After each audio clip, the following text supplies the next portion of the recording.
Welcome back to Area DMG. I am your host, Philip Wesley, the Mile High Mouth. And for today's episode of Tsukinian, we are looking at BERSERK 2016, episode 4, season 1, Epiphany.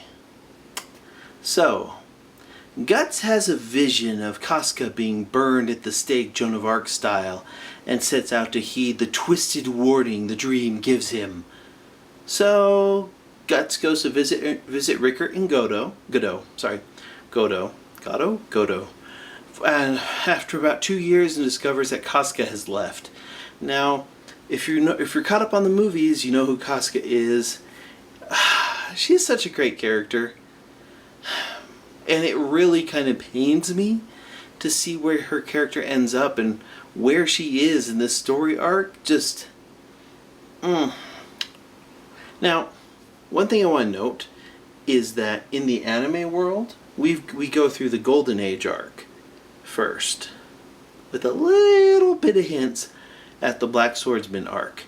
In this show, we're in the Black Swordsman arc and the Conviction arc, and this just assumes that you already know that. In the manga, you start in the Black Swordsman arc and then the Conviction arc, and the Golden Age arc is like several manga episodes later. So when you first meet Casca in that one, you don't really know who she is, other than flashbacks. So you don't get to learn to love that character. If you're a person who's started with the anime before reading the manga, you know Casca, and she is your favorite character. And it just hurts to see where she is at this point in this show. Just really hurts, like what happens. So anyways, we have Guts dealing with some personal demons, and there's a little bit more censorship in the flashbacks. Oh my goodness, yeah, there's some censorship in this one. Lots of darkness. So the Blu-ray should be very interesting.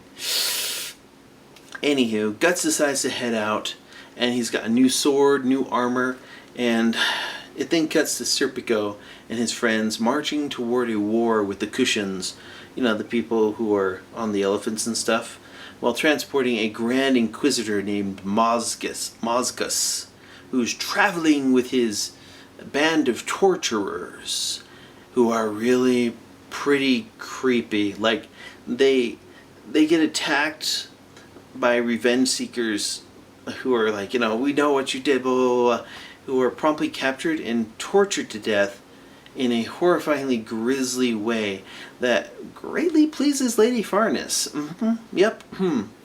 And near the end of this particular episode, a girl named Luca finds a very addled Casca and takes her hand. And I'm like, wait, this is kind of a very slow episode. We're doing a lot of setup.